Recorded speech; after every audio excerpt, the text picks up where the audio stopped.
We have a negative charge separated, a negative charge with a value of negative 3.5 microcoulombs. Remember that micro is 10 to the negative 6.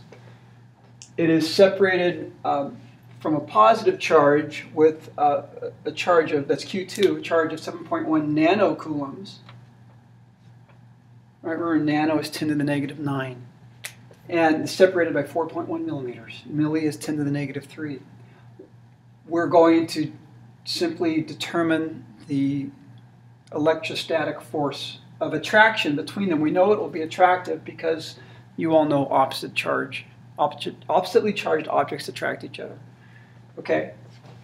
Before we do that, I want to just draw the electric field lines for something like this. When you have negative and positive charges,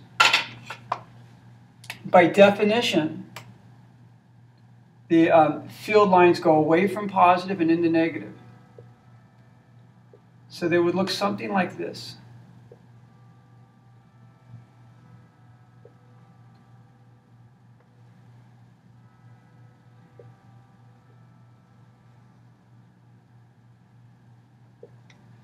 Okay, I'll do one more.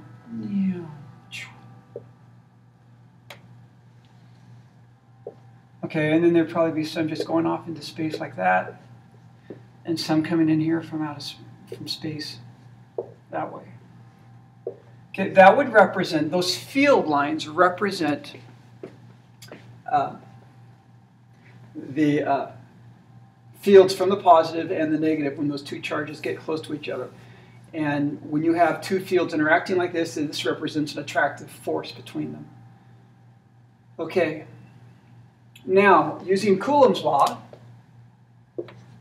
F equals K, Q1, Q2, all over R squared.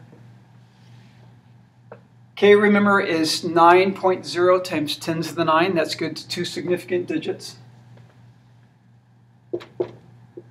9.0 times 10 to the 9. For those of you in the AP class, that's it can be good to three significant digits at 8.99, if you ever see that, times 10 to the 9. This is pretty easy to remember, 9 times 10 to the 9. So that's 9 billion newtons, that's a lot. Sorry, 9 billion, it's not newtons, but hold on. Sorry, let me just write this to the side. K is 9 billion. The units are a little weird, but they're Newton meter squared per Coulomb squared. It's a big number.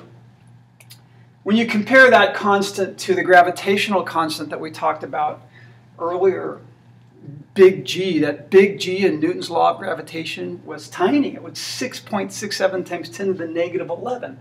Negative 11, 10 to the negative, that's ridiculously small. This is 9.0 times 10 to the positive 9, big, big number.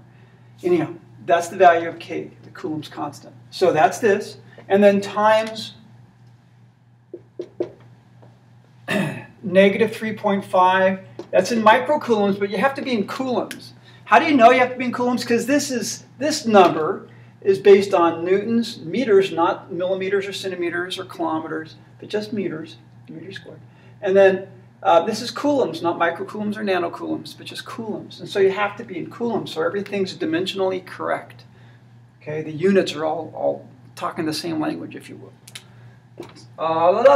So that's going to be negative 3.5 times 10 to the negative 6. Again, micro, 10 to the negative 6. This is going to be 7.1 times 10 to the negative 9. Okay, so now this is in coulombs and that's in coulombs. And then divided by 4.1 times 10 to the negative 3, and then don't forget to square it. And when you calculate this out, it comes out to be negative 13 newtons. Again, newtons, it's a force in newtons, not Newton meter squared per Coulomb squared, just newtons, calculated a force. The negative sign tells us that it's attractive. Negative forces are attractive. It's attractive. Negative sign tells us it's attractive. And of course, we already knew that because opposite charges attract each other. Piece of cake.